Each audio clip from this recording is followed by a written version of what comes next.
Our topic for this morning is about discipleship. Being a disciple and making disciples. So, being a disciple and discipling. Okay? So, what is Christianity all about? If we will summarize or simplify Christianity into 3 words or 2 words, or 1 word, what would it be? Have you ever asked this question yourself or received this question from someone? What is the summary? What is Christianity simplified? So in 3 words, Christianity is Jesus is Lord. I hope that we will remember this. Christianity is Jesus is Lord. Christianity in 3 words. Christianity in 2 words is following Jesus. What does it mean to be a Christian? Jesus is Lord and you need to follow Him. And in 1 word, that's our topic for this morning, in 1 word, Christianity is discipleship. Pero meron pong 2 sangay or 2 kahulugan ng discipleship at yun po yung pag-aaralan natin sa umagang ito. So, discipleship is Christianity in 1 word. From the pastor down to our children, all of us must follow Jesus daily. If we want to grow and be strong believers and as a local church, everyone who calls themselves Christians must follow Jesus. Because it is in the name, Christian. Ano ba ibig sabihin ng Christian? We always know this or hear this. Christian means little Christ. Actually, believe it or not, this term, Christian, is a term of mockery. It is a term of a derision o pangliliit, pangkukutya sa mga tagasunod ng Panginoong Jesus. So this is a term of mockery for worshipers of Jesus, for disciples of Jesus. And this term was coined by unbelieving Jews and Gentiles in Antioch. So sa Acts chapter 11 verse 26, dyan po natin makikita ang first use of the word Christian. So they are called little Christs or Christians because they follow Christ and obey and teach His commands. So the unbelieving Jews and Gentiles in Antioch, kinukutya o inaasar ang mga tagasunod ng Panginoong Hesus and called them Christians. So a Christian should be following Christ. If you call yourself a Christian, you should obey Christ's teachings and Christ's commands. So today, sadly, many believers are just Christians by name, but not really followers of Jesus. If you ask them, are you a Christian? Yes, I'm a Christian. But if you will look at their lives, there's no sign or symptom that they are following Jesus Christ. They know Jesus, but they don't really follow Him. They call themselves Christians, but they are just church attenders or just churchgoers. Every Sunday, they are agtugaw, agdengeg, agawid. Every Sunday, they are maglingkod, maminaw, uuli. Or sa Ilonggo, salamat sa mga source ko, si Erica at si Christine, mapungko, mamati, mapuli. They will just sit, listen, and go home. And for the rest of the week, they will not obey Christ. They will not follow Jesus. They will not obey or listen or read His Word. During the week, there's no sign, there's no expression that they are followers of Christ. Many are just Christians in words, but not in works. In lips, but not in their lives. As a result, we have many churches that are just assemblies of attenders or assemblies of churchgoers instead of being assemblies of disciples and disciple makers. So brethren, God forbid that BHBC will be an assembly of merely church attenders or goers. God forbid that this church, we will just be an assembly, a congregation of just attenders. Every Sunday, uupo, makikinig, uuwi. And during the week, nothing. God forbid. I hope that we will not be just Christians or a church by name. I pray that we will really be an assembly of disciples and disciplers as Jesus intended us to be. So this morning, we will study two primary responsibilities of a disciple of Jesus. So first, we will learn about being a disciple or following Jesus.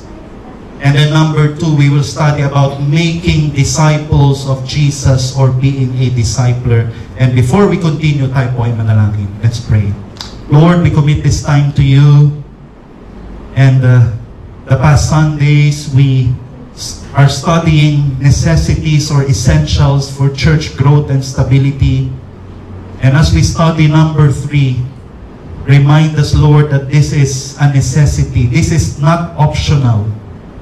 This is not a suggestion. This is from your word. We have to obey this as believers, as Christians, as people who call ourselves Christians. Lord, may your word be understood. May your Spirit make this possible. And help us, Lord, to obey your word in our lives. In Jesus' name we pray. Amen. So number 1, we will study about the first responsibility of a disciple of Jesus. So a disciple of Jesus follows Jesus. Of course, a disciple of Jesus follows Jesus. It is not enough that we know Jesus, we attend church, or we call ourselves Christians. We must follow Him. We must follow Jesus Christ. Dan Spader, sabi niya, a disciple is literally a follower, a pupil, a learner, or an apprentice. He is one who has dedicated not only to follow his master, but also to become like him. So this should be every one of us. As the days go by, as the weeks go by, the more na nag-attend tayo ng church, ng BHBC, we are following Christ and we are becoming more and more like Him. From the pastor to our children, this should be what is happening in BHBC, in our personal lives. No, we are following Jesus 24/7 and we are becoming like Him. So we must level up from being just attenders or churchgoers. We must be followers or disciples. So this means not everyone in the church is a disciple, but everyone is an attender because you are here. But not everyone is a disciple or follower of Jesus, but the command for us in the Bible is for us to be a disciple, a follower of Jesus. So now, what does it really mean to follow Jesus? Because this is a broad term, follow Jesus, very general. So let's make this specific. What does it really mean to follow Jesus? So Jesus Himself will teach us. So let's open our Bibles again to Matthew 16:24 to 25. Then Jesus said to His disciples, "If anyone wants to come after me, he must deny himself, take up his cross, and follow me." So Jesus gives us 3 marks of a real disciple. 3 marks of a real disciple, and dapat hanapin natin yan sa ating sarili. Are we doing this? I hope so. All of us should be seen with this mark. So number 1, first, is he denies himself. This means a disciple denies his flesh's lusts, kanyang mga pagnanasa, ang kanyang mga makasalanang kagustuhan o mga makasalanang pagnanasa. Satan, yung mga temptations, mga tukso ni Satan, ang kamunduhan, yung mga napapanood, nakikita natin sa movie, sa TV, or sa social media, we need to deny them. And every temptation to sin from your flesh, from external, the temptation, we need to deny. So he refuses his self. Yan ang ibig sabihin ng deny. No, the word na ginamit dito was actually the word used when Peter denied Jesus 3 times. No, bago ipako ang Panginoong Jesus. So we must deny also ourselves, our ego, or our own pride. We need to deny ourselves. So ourself is telling us, huwag ka magbasa ng Bible, huwag ka pupunta sa church, don't share the gospel, don't give money for the church. But we need to deny what our flesh is telling us. We need to obey what the Holy Spirit is telling us. The Holy Spirit should be in the throne of His life. That is a believer, that is a Christian, a disciple. He exercises, listen, self-denial and not self-worship. And that is what the world is teaching us right now. Songs, movies, TV shows, ano pa ba? Sa mga speakers ngayon, even in Christian circles, self-worship, self-love. It's not wrong to love ourselves, to keep ourselves alive, but if we love ourselves more than we love Christ, then we need to deny self-love and self-worship. So let me ask you, who do you deny? Yourself or the Holy Spirit? Kasi every day, most probably, we are denying someone. Every Sunday, we are denying someone. But the question is, who are we denying?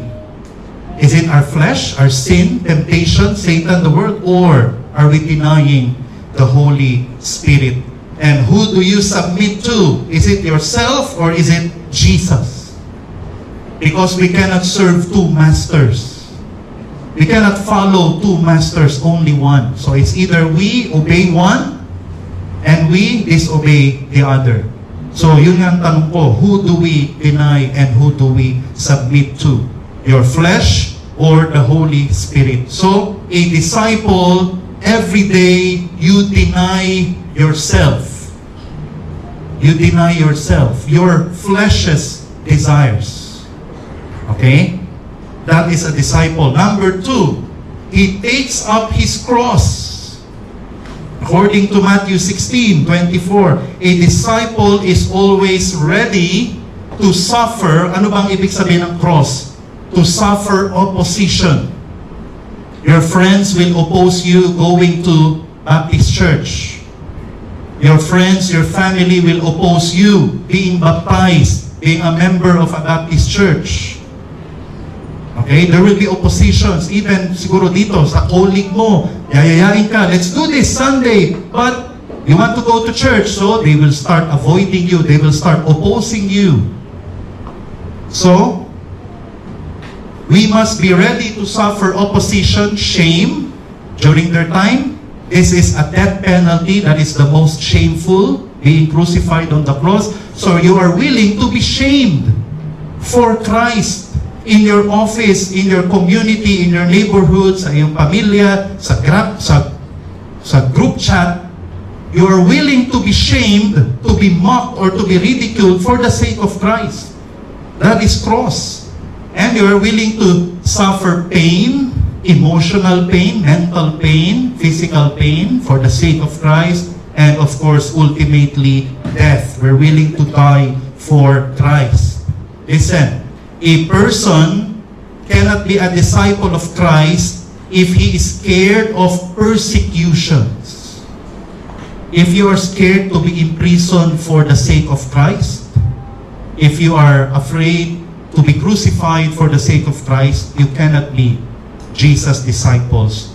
If he is scared of oppositions, if he is scared of inconveniences, you know, Making disciples, being a disciples, evangelism, going to church, full of inconveniences. Kanina umaga lang, probably you experience inconveniences just to come here. But you cannot be a disciple if you are scared of inconveniences or a little rain, traffic, heat, lalo na sa Thailand, ang init, exhaustion. If you love comfort, convenience, luxury, if you love a struggle-free life, if you love a conflict-free life, then Christianity is not for you. Because if you want to follow Christ, there will be all of this. Inconveniences, suffering, opposition, persecution, exhaustion, pain, or even death. So, let me ask you, are you willing to experience hardships and abandon comfort to follow Christ? Because that's what it takes to be a disciple.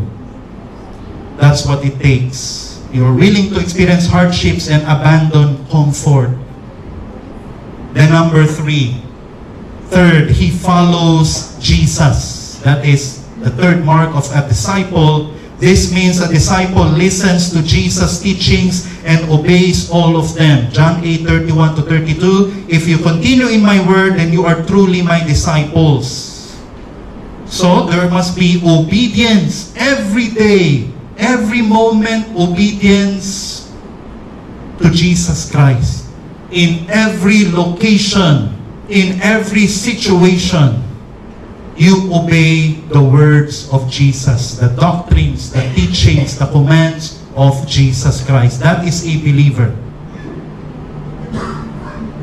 So, a believer, a true disciple, doesn't follow a celebrity, an artist, a vlogger, an athlete, a friend, loved one, family, or even himself or herself.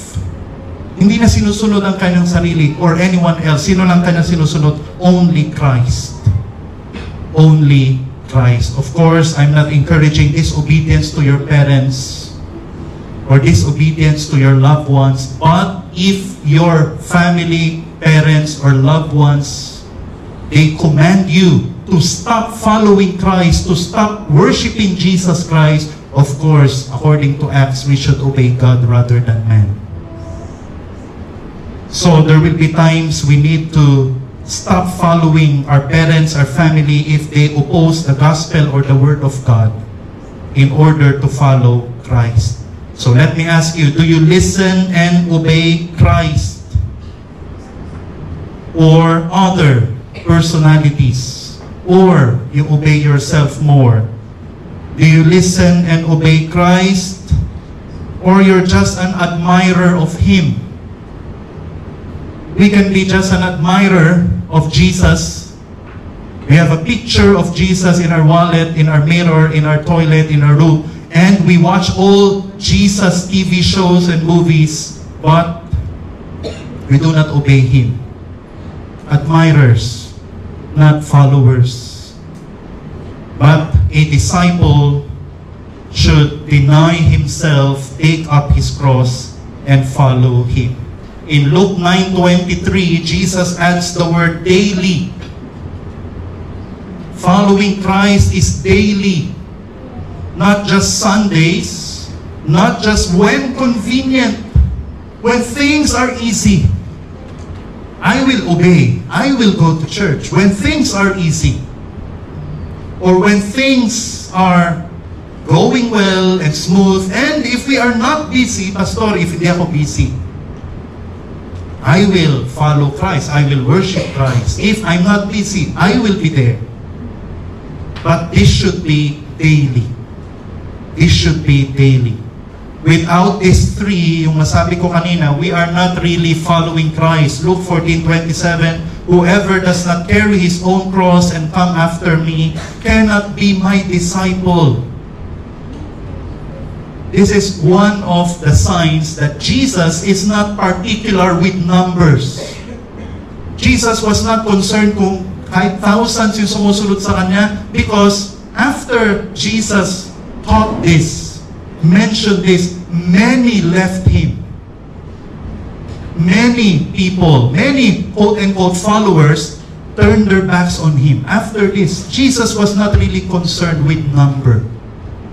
And as a pastor, yes, I'm happy we are growing in number, but I'm more concerned with us, all of us, being real disciples of Jesus.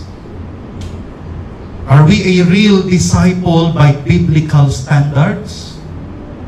Let's evaluate ourselves, mga kapatid. I encourage you, evaluate yourself if we are really a disciple according to these biblical standards. This is how Christ wants us to follow Him, nothing less. Deny yourself, take up your cross, follow Him. Pastor John MacArthur says, Jesus is not offering a makeover, but a takeover. Tandaan po natin na Jesus doesn't want us to just add Jesus sa ating former life. Okay po ba yun? Idadagdag natin si Jesus sa ating mga kasalanan, sa ating mga kamunduhan. No. Jesus wants to take over everything and surrender our hold of our life, or the world's hold of our life, or Satan's hold of our life. Jesus wants to be on the throne ng buhay natin. This is not just a makeover na parang may make-upan lang natin, tatakpan lang natin yung mga flaws ng ating mukha. And pagdating sa ating buhay, idadagdag lang natin si Jesus sa mga kasalanan natin at mga kamunduhan. Is calling for a takeover. Deny ourselves, take up our cross, and follow Him. Following Jesus isn't easy, but will be rewarded. Because yung tatlong nabanggit ko, it's not easy. It's not easy to take up your cross, to deny yourself and follow Him. But when you do this, you will be blessed. You will be rewarded. God will bless those who faithfully follow Him. John 12:26, if anyone serves me, he must follow me, and where I am, there my servant will be also. If anyone serves me, the Father will honor him. God the Father will honor us. Pangangaralan tayo ng Panginoon, ng Diyos. Now, what are the rewards of following Christ? Number one, a replacement of everything we will lose and more. Kasi, I have to deny myself. I have to take up my cross. So, most probably, I will lose some people in my life. I will lose loved ones. I will lose acquaintances, neighbors, because of my faith. But the Lord will replace everything and will replace you with something better and more. Mark 10:29-30, Jesus said, truly I say to you, there is no one who has left house, or brothers, or sisters, or mother, or father, or children, or farms, for my sake and for the gospel's sake, except one who will receive 100 times as much now in the present age, houses and brothers and sisters and mothers and children and farms, along with persecutions, and in the age to come, eternal life. You may lose your family because maybe they don't agree with your religion, your desire to be converted to a born-again Baptist BHBC member. Maybe they oppose that idea. So maybe you will lose your family, but you will gain a new family in the church. The local church is your new family and new friends. Maybe you will lose friends because of your faith, but napakaraming kapalit, napakaraming kaibigan dito sa church. And also, you may lose your house, you may lose your job, but you will gain another job. The Lord will bless you, or the Lord will provide your needs. Or you may lose your life, but the Lord will raise you up in the last day. You will be resurrected, and you will live in the new heaven and new earth for all eternity. So, may mawawala ba? Wala, actually. Because mapapalitan yan lahat ng Panginoon. So in following Christ, we might have to forsake things we formerly love and enjoy, career, homes, family, friends, properties, and life. Ang dami nating alam na ganun, di ba? Natanggal sa trabaho because of their faith. or dinisown ng kanyang parents because of his or her faith. Meron ng kaibigan from Mindanao, they are sarado kandado Muslims. And he wanted to follow Christ, and so his family disowned him, but he is still serving the Lord right now. And if you ask him, are you happy? Yes, he is happy. Happy more than ever. Because this is real. The Lord will replace what you lose. To the point that parang hindi ka talaga nawalan. Okay? God will replace them all with more and better, and most importantly, will gain salvation and eternal life. Hindi lang mapapalitan yung mawawala. When you die, you will go to heaven and be with God for all eternity. Number 2, the second reward is validation of our salvation. Matthew 16:25, yung kasunod nung verse natin.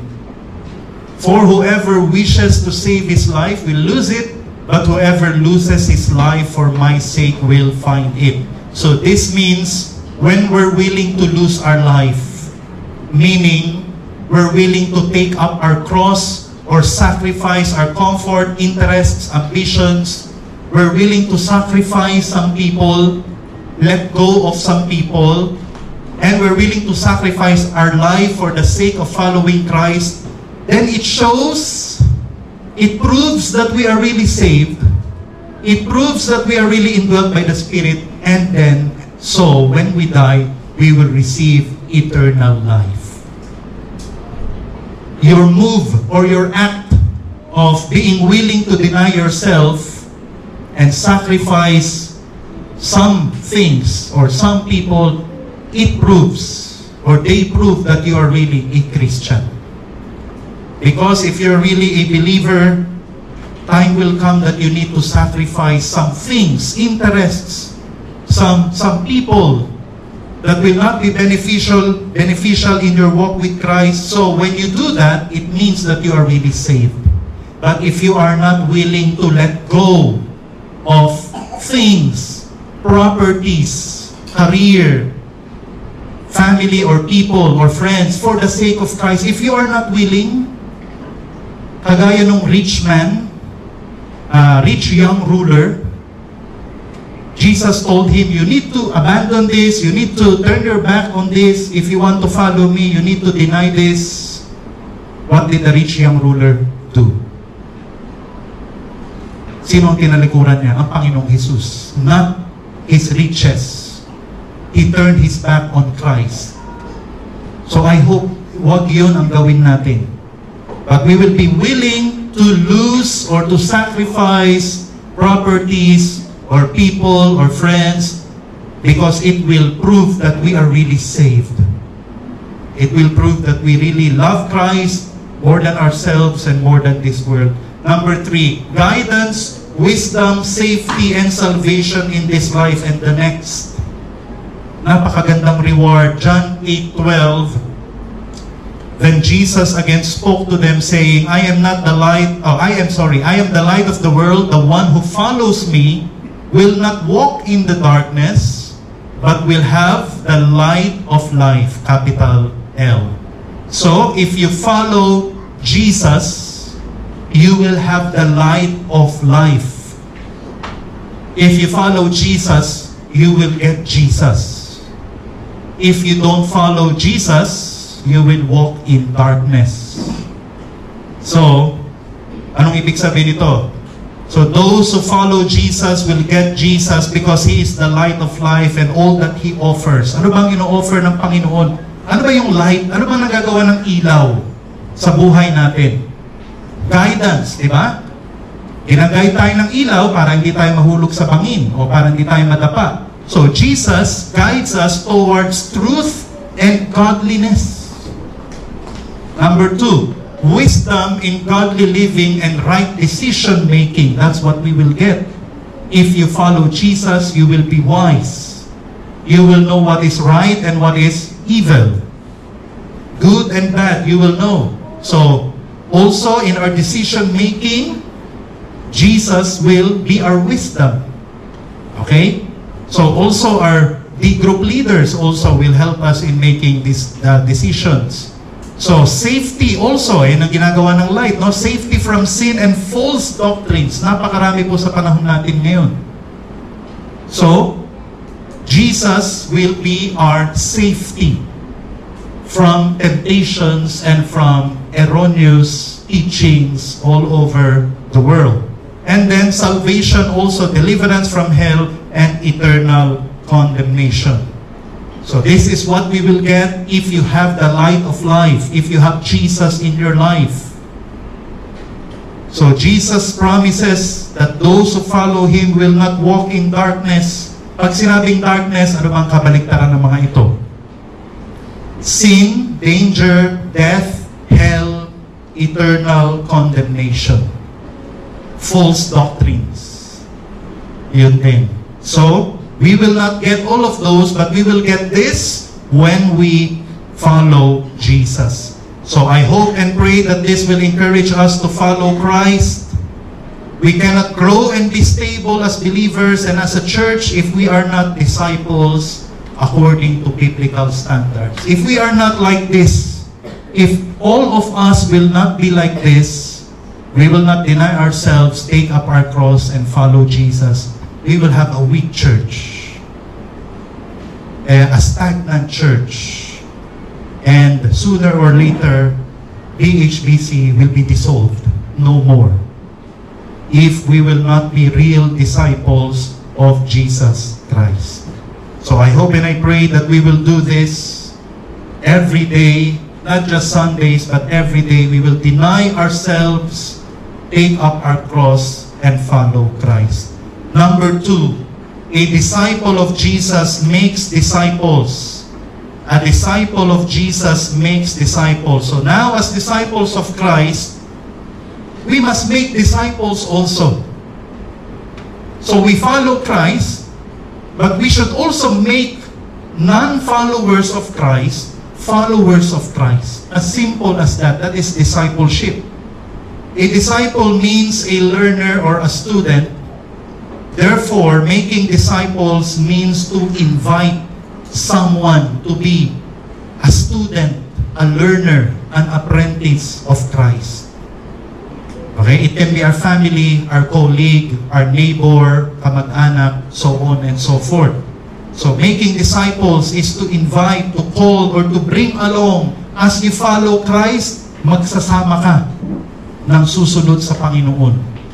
That is the meaning of this. Dan Spader, sabi na, a true discipling ministry will include every aspect of evangelism or winning people to the Savior, building them up in their faith or equipping, and equipping them to win and build others. And that is making disciples.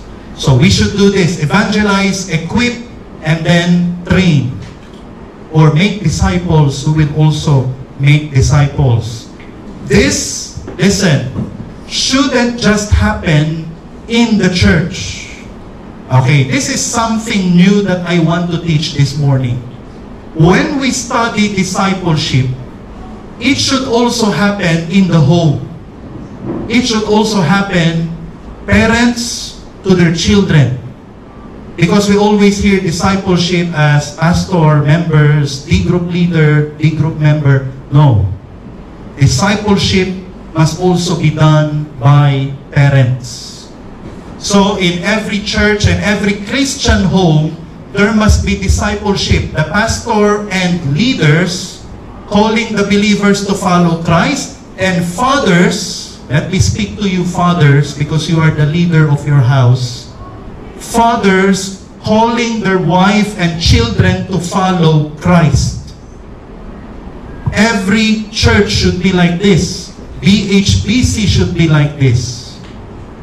Hindi lang dito nagte-take place ang discipleship, even in your very homes. It is happening. It is happening. So there are 3 areas of discipling we must do in every local church and Christian home in order for our church to grow and be stable. 3 areas of discipleship. So number 1 is pastor to the local church. Pastor to the local church. So I must disciple all of you. So the pastor must regularly encourage and remind the members to follow Christ faithfully in his preaching and teaching. That's why we have Bible studies, we have Bible class, or parang Sunday school natin, so that the pastor of the church can disciple you or can encourage you to follow Christ. So Colossians 1:28, we proclaim him, or Jesus, capital H, admonishing everyone. That is, when we say admonish, rebuke and correct. So that is part of the pastor's responsibility. That is part of the pastor's discipling you when we rebuke and correct you. And also, teaching every person. Nandun na yung instruction, doctrines. Okay? So, teaching every person with all wisdom so that we may present every person complete in Christ. That is our responsibility and our accountability. Why do I preach and why do I want you to attend? So that we may present every member complete in Christ. Mature in Christ. Okay? So, every pastor, we should do this faithfully, and that is our first preaching sa series na ito, di ba? About preaching. So, ganun din, I hope when we have Bible studies and when we have Bible class, we attend because that is the pastor discipling you. Okay? Another, the pastor must also teach and train. Nandiyan din yung dapat training the believers in the ministry, evangelism, discipling, giving, through his preaching and organizing fellowships, workshops, or seminars. Ang dami nating seminar dati, and I think it's time to have seminars again because we have a lot of new members and new attenders. So, kaya merong mga fellowship, singles fellowship, couples fellowship. We have evangelism, discipleship, seminars, and workshops. Why? To train you, to equip you to do the work of the ministry. Para hindi lang pastor ang gumagawa ng ministry. So Ephesians 4:12, and he gave some apostles, some as prophets, some as evangelists, some as pastors and teachers. What purpose? For the equipping of the saints for the work of ministry, for the building up of the body of Christ. So mga kapatid, the pastor will train you so that you and I can do the ministry. All of us can do the ministry kasi marunong na kayo because na-train ng pastor. If hindi marunong ang member, it's the pastor's fault because the pastor must train you. Okay? And training we shall do in the coming months. No? So, this is why, So, pastors must teach and train disciples to be disciplers and members to become ministers. So, I hope that I will do this. Pray for me that I will do this in the coming months and coming years. So, number 2, discipleship group leaders to their members. Okay, let's now move to our small groups. We have D group leaders here and we have D group members here. So, the pastor must not do all the work of discipleship but delegate it to faithful and mature believers who will disciple others in the church.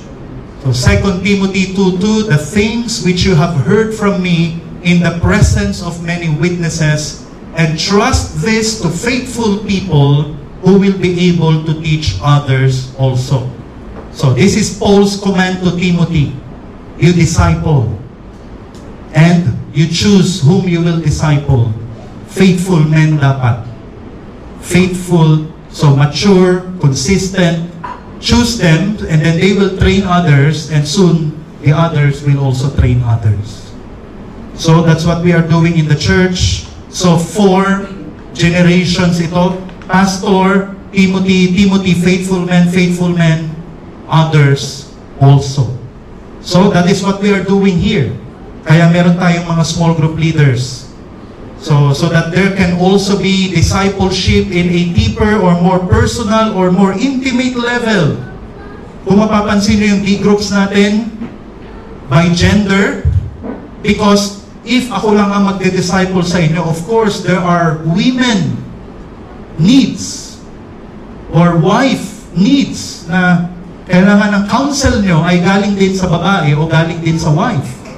And also, by age. Okay? So, not perfectly na yung ating mga small group ay by age, but at least, medyo magkakalapit. And also, by status. Okay? So, merong mga grandmas, and then lalaki, babae, and then iba't ibang klaseng groups. So, yan yung mga small groups natin dito sa church so that the sharing time, the care group time will be more personal and intimate and more personal. Okay? So, this command is for everyone, hindi lang for pastors. Matthew 28:18 to 20, sabi dyan, "Go therefore and make disciples of all the nations, baptizing them in the name of the Father and the Son and the Holy Spirit, teaching them," ano ituturo natin mga leaders? Teaching them to follow. Not just teaching them to know, but teaching them to obey, to observe, to follow all that I commanded you. Minsan dyan nagkakamali o dyan nagfo-fall short yung discipleship because we are just teaching disciples to know, not teaching them to obey. Okay? So we must teach them to follow all that I commanded you, and behold, I am with you always to the end of the age. So sooner or later, we must disciple someone. Don't be content of being just a D group member. I hope and I pray later you will be a D group leader or you may disciple someone outside of this church. So disciples must make disciples who will also make disciples soon. I hope and I pray that sooner or later, we will make disciples also. Let's go to number 3. The third area, parents and their children. So listen up, parents, fathers, mothers who are here, single mothers. Discipling is not just something that happens in the church, it should happen all the more in the home. Ephesians 6:4, "Fathers, do not provoke your children to anger, but bring them up in the discipline and instruction in the Lord." How do you disciple your children? Discipline. When they are wrong, discipline. When they sin, discipline. And also, instruction. Teach doctrines. Nanonood sila ng anime na Japanese. They can listen to Bible stories and they can listen to doctrines such as justification, sanctification. They can be patient in listening to that. Okay po ba yun, parents? So, there must be this kind of discipleship, instruction and discipline. Okay? Teaching them what to do and teaching them when they are wrong. And then Proverbs 22:6, "Train up a child in the way he should go, even when he grows older, he will not abandon it." There must be training in the home. Not just sa school, Christian school, o doon, ititrain ka. O doon sa church, sa Bible class, sa children's worship. It should happen all the more at home. Nandito lang tayo sa church, 5 hours. You are always at home. Parents and children, mabuti nakikinig yung mga children ngayon. Sabihin nyo kay daddy at mami nyo, "Oh, daddy ha, narinig mo. Mami, narinig mo." Joke lang. Ayun, so, there must be training also at home. Training, tithes, missions, faith promise, training, evangelism, training, tamang pag-uugali. There must be training at home so that when they grow older, they live according to your training. Especially pag nasa forming years pa yung anak nyo. Grade 6 pababa. Mga kapatid, forming age.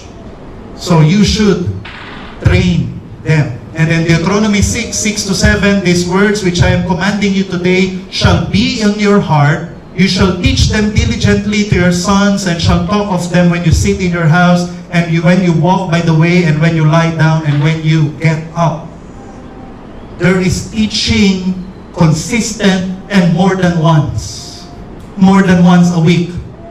More than once a day, according to this. There is teaching, there is discipling happening, brothers and sisters, fathers and mothers who are here. So parents must initiate family devotion. Sa mga parents po, sa mga homes po na until now wala po kayong family devotion, please do it while it is not yet too late. If you are doing devotion once a week or once a month, it's not enough. Mga kapatid, it's not enough. Just imagine what they see in YouTube, TikTok, Disney Plus, Netflix, Amazon Prime, HBO Max, and then once a week ang devotion, not enough. And then may matututunan pa sa kaklase. May matututunan pa sa school. So mga kapatid, you should do this daily. Daily, mga kapatid. So, parents, do you already have this? You should have. Brothers and sisters, parents, fathers, please start this. Teach about God and Jesus. Remind your family to read the Bible and pray on their own. There is a time na magkasama kayo. There is time na mag-isa lang sila. Especially pag nasa high school na. Pwede na siguro yung mag-isa. So, merong magkasama, merong hiwalay. So, remind them, nag-quiet time ka na ba? Nag-pray ka na ba? Encourage them to attend, to give, and serve in the church and share the gospel. Encourage them to listen to preaching. Encourage them not to fall asleep, not to be on their phones during worship or children's worship. And share the gospel. Train your children to share the gospel. Hindi lang ang seminary or church ang magte-train sa kanila na mag-share ng gospel. Kayo, fathers, mothers. We have grandmothers here, but grandmas don't initiate. Yung husband sa inyong home ang dapat mag-initiate. Wait for them. Pray for them. Kung wala pa, pray for them to initiate. When all these are happening, BHBC will surely grow and be stable. Imagine if discipleship is not just in the church. So, ang ganda na mangyayari. The church will grow and be stable. So, now, what are the responsibilities of the members or the believers in the church and children at home? So, kayo naman ang hot seat. Kayo naman po. So, church members, so the pastor, the preachers, children's worship teacher will disciple you. What is your responsibility? So, church members, of course, attend. Attend the service, fellowships, singles or couples, attend. Bible studies, attend. Bible classes, which is hindi naman siya lately, hindi siya once a month. So kung meron, let's attend, let's stay and let's attend. Workshops or seminars, attend so you can listen and learn and listen humbly, of course. It's not enough that you are here. Listen humbly, take notes, and obey the lesson. Take notes so that you will not fall asleep. Take notes and obey the lesson. D-group members, attend D-group meetings. When your leader organizes, mag-message sa inyo si Ate Mel o mag-message si Kuya Jel. Make sure that you can attend. Devote time so you can attend. Okay po ba yun? Merong nagsumbong sa akin na leader. Joke lang po, wala. So, make time to attend online meetings. Make time. Not just if you have time, make time for it. Listen and submit to their counsel and wisdom. So, number 2 kanina, D-group leaders will disciple D-group members. How can they disciple you if you are not here pag merong dito na D-group or online, kung may D-group online, you're not there. How can they do their job of discipling you? If you have all the excuses in the world, but for some other things, you have no excuse. Yun yung nakakapagtaka, nakakapagpapagabag. Hindi ako nabulol. Because we have time for others, but minessage ka ng leader mo, minessage ka ni Mark Dexter. Ay, sorry. Ang dami, ang haba nung chat, ganun, no? So let us make time, let us attend. Ulitin ko po, walang nagsumbong sa akin na leader. Jokes are half meant. So, let's attend. Pag most of the time pa, or minsan pa, syempre wala tayo dito sa church, so mag-o-online. Pero sa online, absent pa rin. Sa D-group meeting. So how can your leader disciple you? Okay? So, actually tayo rin ang kawawa. Tayo rin ang magsasuffer. If we cannot listen to rebuke, to correction, to instruction, hindi tayo na ipag-pray. So, children, because I told your parents to start devotion with you, obey your parents when they call you for family devotion. Okay, children? Are you listening? Okay? When your father or mother tells you, stop the TV, stop the gadget, stop the PlayStation 5, stop the dance revo, stop whatever it is, so you need to be there. Okay? Attend, instruct. Okay, instruct.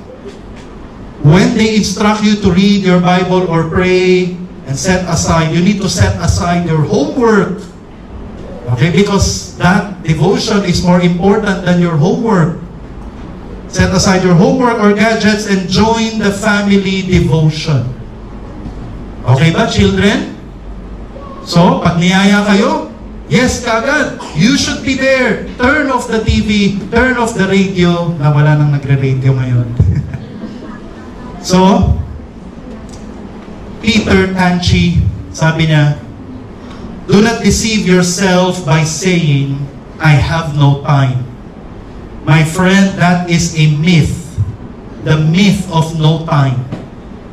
You will make time for what's important to you, things that are priorities for you. You might not have time for everything, but you will always make time for what is important to you.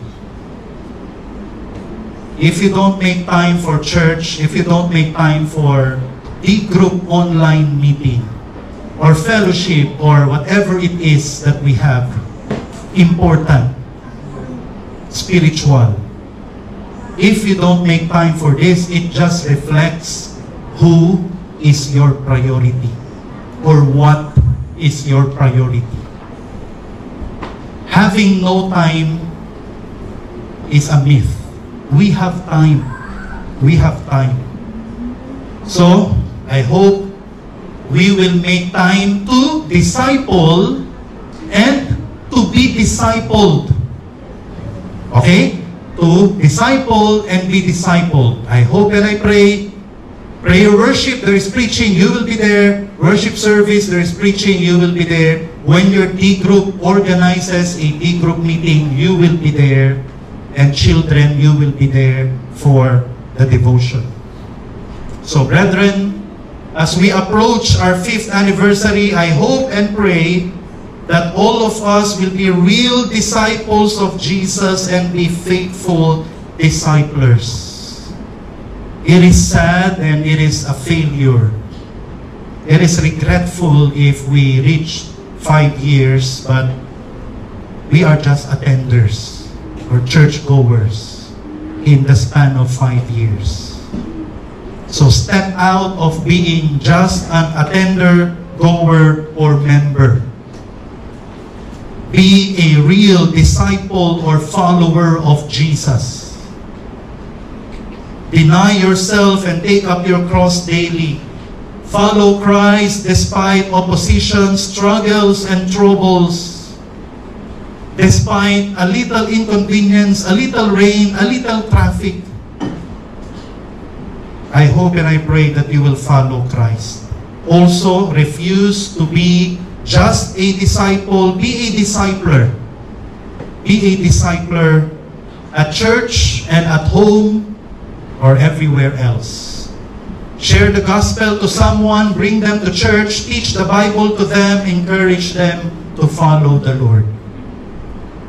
Parents, teach your children to follow Jesus. Be an example also, parents. Discipleship is also modeling. At home, I hope and I pray that they will see you praying. They will see you. Or they at least know that you did your quiet time. At church, I hope they will see you reading the Bible, scripture reading. I hope that they will see you taking notes.